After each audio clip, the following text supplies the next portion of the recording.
அனைவருக்கும் வணக்கம். இன்றைக்கி கருப்பு முழு உளுந்துங்க, தோலோடு உள்ள முழு உளுந்து. அதில் தான் ஒரு பருப்பு குழம்பு வச்சுருக்கிறேன். அது எப்படிங்கிறத பார்ப்போம். இப்போ ஒரு 8 மணி நேரம் நான் ஊற வச்சுட்டேங்க. ஏன்னா நல்லா காஞ்ச பயிறு, கருப்பு முழு உளுந்து தோலோடு பார்த்துருப்பீங்க. அந்த பயிரை ஒரு 8 மணி நேரம் ஊற வச்சுட்டு ஒரு 5 சத்தம் வச்சு விசில் வச்சுட்டு எடுத்துருக்கிறேன். உங்களுக்கு நீங்கள் வாங்குகிற பயிறு எப்படி இருக்குது அப்படிங்கிறத பார்த்து முழுசாக உள்ளது கருப்பு முழு உளுந்து. அப்புறம் அதுக்கு வந்து தக்காளி, வெங்காயம், சின்ன வெங்காயம் தான் போட்டிருக்கேன். பச்சை மிளகாய், இதில் 2 பழுத்த பச்சை மிளகாய், 3 பச்சையாக உள்ள பச்சை மிளகாவும் போட்டிருக்கிறேன். காரம் நீங்கள் பார்த்துக்கோங்க. இந்த தக்காளியும் புளிப்பாக தான் இருக்கும். புளிப்பு பத்தலைன்னா அப்புறம் கொஞ்சம் புளி போட்டுக்கலாம், இல்லை நீங்கள் தக்காளி போட்டுக்கோங்க. இப்போ ஒரு 7-8 பல் சின்ன பல் பூண்டு, இது நல்லா காரமாக இருக்கும். ஒரு 1/2 ஸ்பூன் சீரகம், இதையும் சேர்த்து நான் பருப்பு வேக போடும்போது மஞ்சத்தூள் போடல, அதனால் இப்போ தான் மஞ்சத்தூள் போடுறேன். இதையும் போட்டுட்டு உப்பு தேவையான அளவுக்கு போட்டுட்டு திரும்ப இந்த பச்சை மிளகா நல்லா காரம் கம்மியாக இருக்கிறதால நான் கொஞ்சம் கலந்தரைச்ச குழம்பு மிளகாய் தூள் போட்டிருக்கேன். உங்கள் பச்சை மிளகாய் காரம் நல்லா இருக்குன்னா நீங்கள் குழம்பு மிளகாய் தூள் போட தேவையில்லை. இப்போ பெருங்காயம், கொஞ்சம் பவுட்ரு பெருங்காயம் போட்டுக்கோங்க, இல்லை கட்டி பெருங்காயம் கூட போட்டுக்கலாம், நல்லாயிருக்கும். இது எல்லாத்தையுமே நல்லா கலந்து விட்டுட்டுங்க, தேவையான அளவுக்கு தண்ணி ஊற்றிடுங்க. ஊற்றிட்டு திரும்ப நம்ம விசில் விடணும். ஒரு 3 சத்தம் அல்லது 4 சத்தம் நீங்கள் பார்த்துக்குங்க. இந்த பயிர் வந்து வேக வைக்கிறதுக்கு நான் தனியாக டைம் எடுத்தது காரணம், என்னோடது வந்து பழைய உளுந்து நல்லா ஸ்ட்ராங்காக இருக்கும். ஏன்னா நல்லா காய வச்சு எடுத்து வச்சதால்.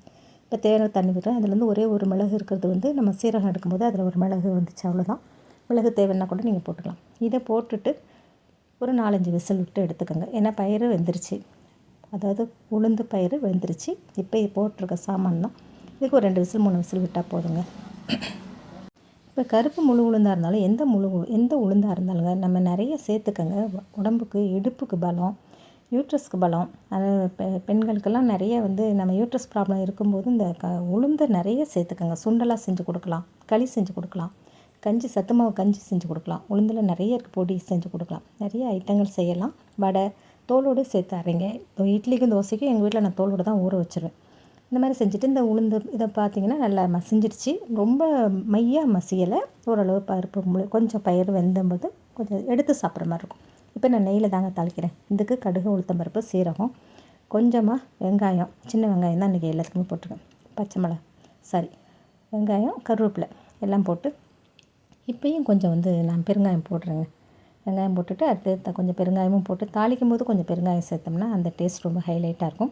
நம்ம இந்த வடகம், கருவடகம்னு சொல்லுவாங்க, தாளிப்பு வடகம், அந்த மாதிரி இதை கொஞ்சம் நல்லா ரோஸ்ட் பண்ணி தான் போடுறேன். இப்போ இதுக்கு சைட் டிஷ்ஷாக நான் என்ன வச்சுருக்கேன்னா வாழைக்காய். இந்த வாழைக்காயோடு சேர்த்து கருப்பு முழு உளுந்து முளை கட்டினதுங்க, இதையும் சேர்த்து நான் வறுவல் பண்ணியிருக்கிறேன். வாழைக்காயை வறுவல் பண்ணி அந்த நல்லா வெந்துடும் பார்த்திங்கன்னா, அதுக்கு பிறகு நம்ம இந்த கருப்பு முழு உளுந்து முளை கட்டினதை நம்ம சேர்த்து கிளறி விட்டு இறக்கியிருக்கிறேன். அப்போ இன்றைக்கி 2மே கருப்பு முழு உளுந்து தான். ஒன்று குழம்பு ஊற வச்சு வேக வச்சது, இது முளைக்கட்டின பயிர். இது வந்து தாளிப்பில் வந்து இந்த கருவடகம் இருந்தால் நீங்கள் தாளிச்சுக்கோங்க, தாளிப்படகம். நான் இன்றைக்கி தாளிப்படகம் இல்லாதால இந்த மாதிரி முருகலாக போட்டிருக்கேன்.